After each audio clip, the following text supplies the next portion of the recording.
Cette vidéo est sponsorisée par Charles de Gaulle, l'homme qui a compris les Algériens et qui comprendrait aujourd'hui parfaitement que vendre des avions de chasse, c'est avant tout une question d'indépendance nationale, surtout l'indépendance financière du vendeur.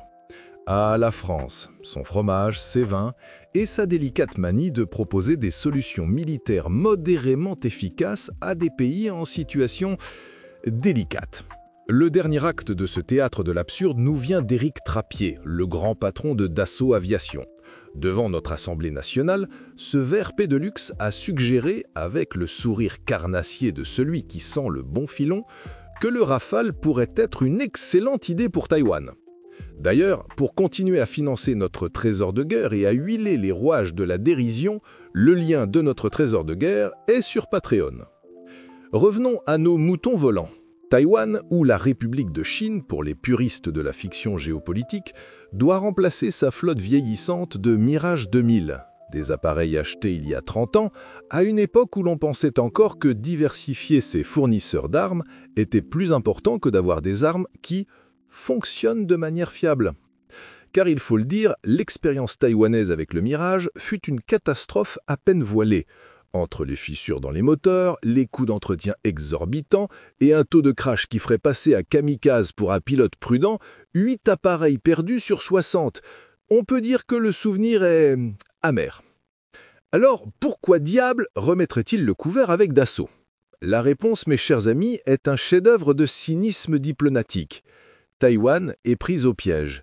L'île, non reconnue par l'ONU et par la France elle-même, ne peut pas faire son marché comme elle l'entend. Les Américains, dans leur grande et hypocrite sagesse, refusent de leur vendre leur fleuron, le F-35, de peur de froisser PK plus que de raison. Ils leur ont refilé des F-16 au rabais, puis des versions modernisées avec des retards dignes d'une administration française. Une aide précieuse, mais calibrée pour ne surtout pas donner un avantage décisif. C'est là que notre cher Trappier entre en scène, tel un vautour survolant un champ de bataille. Il sait que Taïwan n'a pas le choix.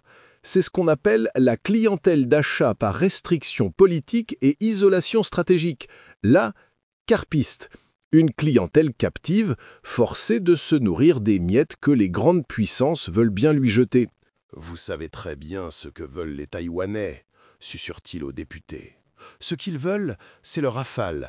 Mais ça ne dépend pas de moi, c'est la responsabilité de l'État. » Magnifique. La défausse est parfaite. Je vends le produit, mais si ça déclenche une guerre mondiale, c'est la faute des politiques. Le problème, c'est que le Rafale, ce fameux successeur direct du Mirage, est un avion fondamentalement moyen. Il n'a jamais remporté un seul appel d'offres face au F-35. Partout où la compétition était purement technique et non politique, en Europe, à Singapour, en Corée du Sud, il a été balayé. Pire, il est considéré comme inférieur aux versions modernes des F-15 et F-18 américains.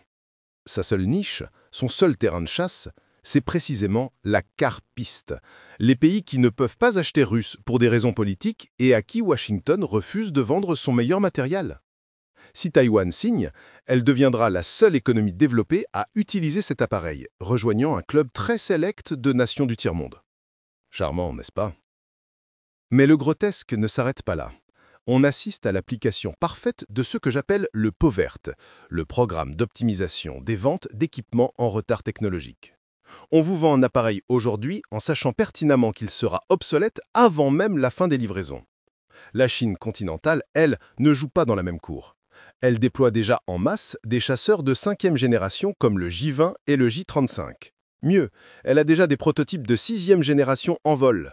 Pendant ce temps, notre Rafale, ce fier Gaulois, s'est récemment fait empapahoter par des J-10C pakistanais, des avions chinois d'entrée de gamme. Alors, imaginons la scène.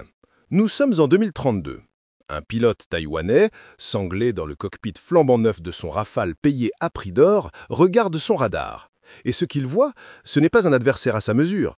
C'est un essaim des machines de la génération suivante, plus rapide, plus furtive, plus létale. À cet instant précis, il comprendra qu'il n'est pas le fer de lance de la défense de sa nation. Il est la conclusion d'une excellente transaction commerciale. Le passager d'un cercueil volant made in France, magnifique symbole de l'impuissance politique et du génie du marketing. Si vous avez une fascination morbide pour les détails, nos notes d'autopsie complètes, le script et les sources attendent les plus braves sur Patreon. C'est aussi là que vous pouvez voter pour les prochaines victimes à passer sur notre table d'analyse. Et si vous avez aimé cette petite séance de vivisection géopolitique, un pouce levé est toujours un bon moyen de signifier à l'algorithme que la lucidité macabre a encore de beaux jours devant elle.